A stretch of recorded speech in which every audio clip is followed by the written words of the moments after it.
आप देख रहे हैं एक सोच न्यूज और वक्त हो चला है मुख्य समाचारों का। अंबेडकर की आड़ में राजनीतिक रोटी ना सेकें, दलितों के लिए भगवान है डॉक्टर भीमराव अंबेडकर। मायावती ने कांग्रेस और बीजेपी पर साधा निशाना। बहुजन समाजवादी पार्टी की सुप्रीमो मायावती ने कांग्रेस और भारतीय जनता पार्टी पर तीखा हमला बोलते हुए भीमराव अंबेडकर की आड़ में राजनीतिक रोटी सेकने का आरोप लगाया। उन्होंने सोशल मीडिया प्लेटफॉर्म एक्स पर पोस्ट करते हुए लिखा, कांग्रेस और बीजेपी एंड कंपनी के लोगों को बाबा साहेब डॉक्टर भीमराव अंबेडकर की आड़ में अपनी राजनीतिक रोटी सेकने के बजाय इनका पूरा आदर सम्मान करना चाहिए। इन पार्टियों के लिए उनके जो भी भगवान है उनसे पार्टी को कोई ऐतराज नहीं है। वहीं मायावती ने आगे अपनी पोस्ट में लिखा, लेकिन दलितों व अन्य उपेक्षितों के लिए एकमात्र उनके भगवान केवल डॉक्टर भीमराव अंबेडकर साहब हैं, जिनकी वजह से ही इन वर्गों को जिस दिन संविधान में कानूनी अधिकार मिले हैं तो उसी दिन से इन वर्गों को 7 जन्मों तक स्वर्ग मिल गया है। अतः कांग्रेस, बीजेपी आदि पार्टियों का दलित व अन्य उपेक्षितों के प्रति प्रेम विशुद्ध छलावा है। इनसे इन वर्गों का सही हित व कल्याण असंभव है। इनके कार्य दिखावटी ज़्यादा है, ठोस जनहितैषी कम है। बहुजन समाजवादी पार्टी व इसके महान संतों, गुरुओं और महापुरुषों को समुचित आदर सम्मान बीएसपी सरकार में ही मिल पाया है। वहीं आगे दिल्ली में 60 साल से ऊपर के बुजुर्गों को मुफ्त इलाज। चुनाव से पहले अरविंद केजरीवाल की तीसरी बड़ी घोषणा, महिलाओं ऑटो वालों के लिए कर चुके हैं ऐलान। आम आदमी पार्टी के मुखिया अरविंद केजरीवाल ने बुधवार को बुजुर्गों के लिए संजीवनी योजना का ऐलान किया। दिल्ली विधानसभा चुनाव से पहले केजरीवाल ने घोषणा की कि 60 साल से ऊपर के बुजुर्गों का मुफ्त इलाज होगा। केजरीवाल ने साफ किया कि ये योजना सभी बुजुर्गों के लिए मुफ्त होगी, चाहे वो किसी भी कैटेगरी में आते हों। इससे पहले अरविंद केजरीवाल ने बुजुर्गों के लिए 2500 रुपये पेंशन, ऑटो वालों के लिए 5 लाख तक का बीमा और महिलाओं के लिए 1000 रुपये देने की घोषणा कर चुके हैं। दिल्ली विधानसभा चुनाव का मौजूदा कार्यकाल 23 फरवरी 2025 को ख़त्म हो रहा है। अगले 2 महीने में चुनाव हो सकते हैं। पिछला विधानसभा चुनाव फरवरी 2020 में हुआ था, जिसमें आम आदमी पार्टी ने पूर्ण बहुमत हासिल किया था और 70 में से 62 सीटें हासिल की थीं।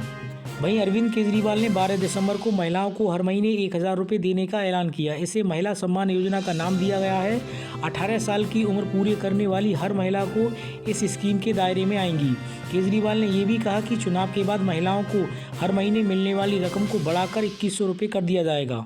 वहीं आगे सुप्रीम कोर्ट के 5 वरिष्ठतम जजों से मिले इलाहाबाद हाई कोर्ट के जस्टिस शेखर यादव, अपने भाषण पर दिया स्पष्टीकरण। विवादित भाषण से चर्चा में आए इलाहाबाद हाई कोर्ट के जस्टिस शेखर यादव ने 17 दिसंबर 2024 को सुप्रीम कोर्ट के 5 जजों के कॉलेजियम से मिले। चीफ जस्टिस संजीव खन्ना की अध्यक्षता वाली इस कॉलेजियम ने जस्टिस यादव को विवादित भाषण पर अपना रुख साफ करने के लिए बुलाया था। सूत्रों के मुताबिक जस्टिस यादव ने कहा कि उनके भाषण को पूरे संदर्भ में नहीं समझा गया, उसके कुछ हिस्से उठाकर विवाद पैदा कर दिया गया।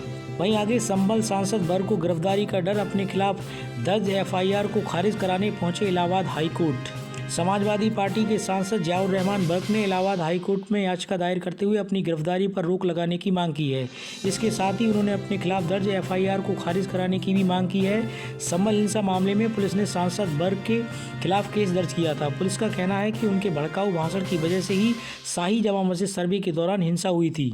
वहीं अगली बड़ी खबर दिल्ली जामा मस्जिद से जुड़ी है। दिल्ली हाई कोर्ट ने जामा मस्जिद का सर्वे कराने का दिया और समय, एएसआई ने की थी मांग। दिल्ली हाई कोर्ट ने राष्ट्रीय राजधानी में जामा मस्जिद का निरीक्षण करने और रिपोर्ट दाखिल करने के लिए एएसआई सर्वे को और समय दिया है। न्यायमूर्ति पृथ्वा एम सिंह और न्यायमूर्ति अमित शर्मा की पीठ ने जामा मस्जिद के संरक्षित स्मारक घोषित करने के अनुरोध वाली जनहित याचिका पर विचार करते हुए 29 जनवरी 2025 को अगली सुनवाई से कम 1 हफ्ते पहले एएसआई को अपनी रिपोर्ट सौंपने का निर्देश दिया है। वहीं आगे गैर मुस्लिम की कोई भी रस्म इस कुएं पर कभी नहीं हुई। संभल जामा मस्जिद कमेटी ने डीएम को भेजा नोटिस। उत्तर प्रदेश के संभल शाही जामा मस्जिद की इंतजामिया कमेटी की ओर से डीएम को दिए गए नोटिस में कहा गया है कि शाही जामा मस्जिद की पूर्वी दीवार के नीचे एक प्राचीन कुआं है जो मस्जिद की मिल्कियत है। प्राचीन काल से ही मुस्लिम समाज के लोग वजू करके इबादत करते थे।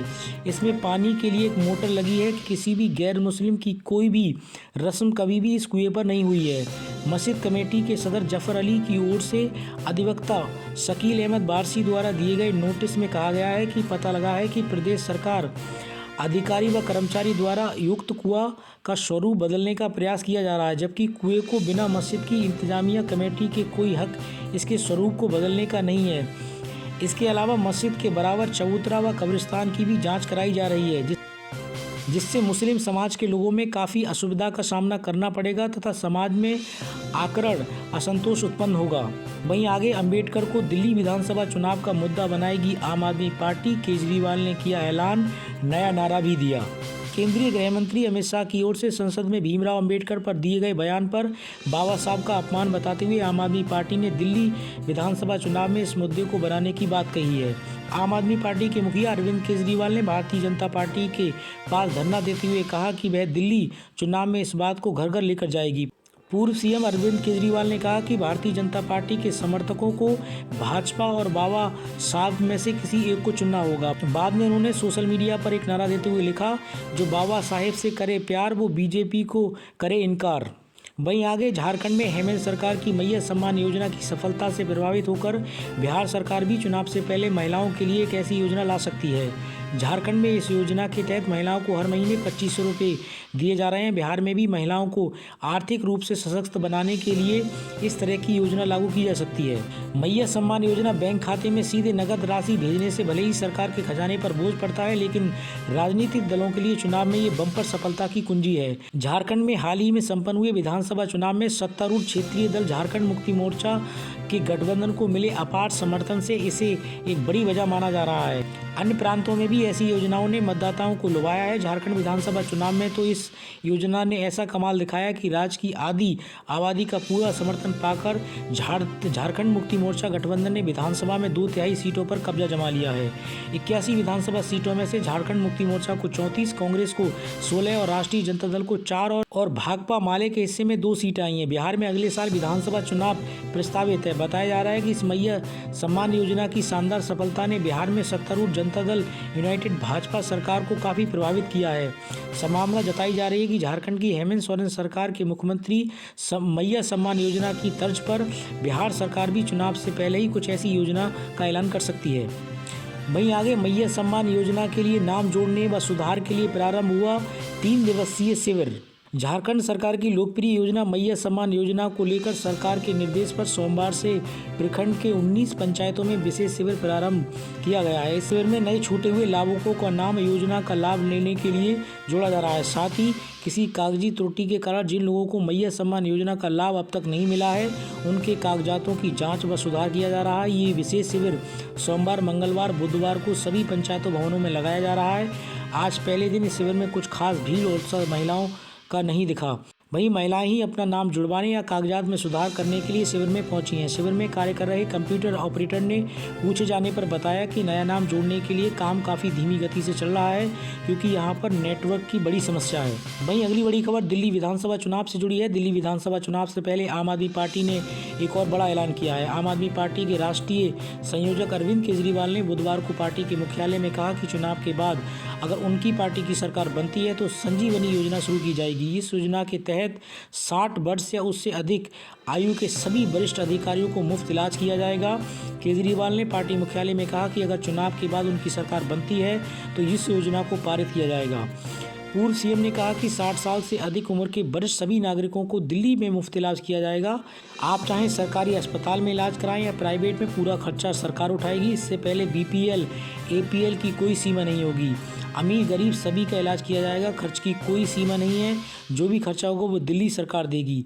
योजना के नामकरण को लेकर केजरीवाल ने कहा कि रामायण में एक कथा है, जब लक्ष्मण जी बेहोश हो गए तो हनुमान जी संजीवनी लेकर आए। वहीं आगे केजरीवाल ने कहा कि बुजुर्गों ने परिवार और देश को आगे बढ़ाने के लिए दिन रात मेहनत की है, इसलिए बुढ़ापे में उनकी देखभाल करना हमारा कर्तव्य है। उन्होंने कहा कि उम्र के साथ 100 बीमारियां हमें घेर लेती हैं, इलाज की चिंता है, यहाँ तक कि कई अच्छे परिवारों में भी माता पिता दुखी रहते हैं। वहीं इससे पहले अरविंद केजरीवाल ने विधानसभा चुनाव को ध्यान में रखते हुए 2 बड़े ऐलान किए हैं। एक तरफ जहाँ ऑटो चालकों की मदद के लिए 5 गारंटी दी गई हैं, तो वहीं दिल्ली की महिलाओं के लिए आर्थिक मदद का ऐलान किया गया है। आम आदमी पार्टी ने वादा किया है कि अगर दिल्ली में उनकी सरकार बनी तो हर महिला को 2100 रुपये प्रति माह दिए जाएंगे।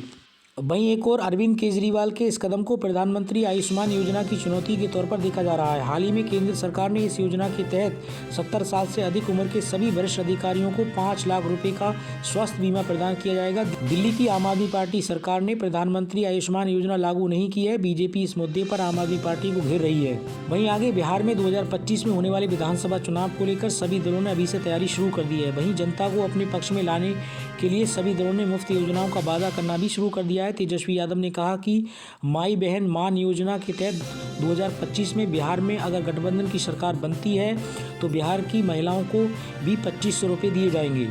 आपको बता दें कि महिलाओं के लिए कई राज्यों में इस तरीके की योजना चलाई जा रही है। मध्य प्रदेश में शिवराज सिंह चौहान जब मुख्यमंत्री थे तो उन्होंने लाडली बहन योजना की शुरुआत की थी, जिसका राजनीतिक फायदा उन्हें विधानसभा चुनाव में मिला। महाराष्ट्र में भी वहां सरकार ने आधी आबादी के लिए लाडली बहन योजना शुरू किया था, जिसका लाभ महाराष्ट्र सरकार को पिछले विधानसभा चुनाव में मिला। छत्तीसगढ़ में महतारी बंधन योजना का असर दिखा। इस योजना का लाभ भी वहाँ बीजेपी को मिला।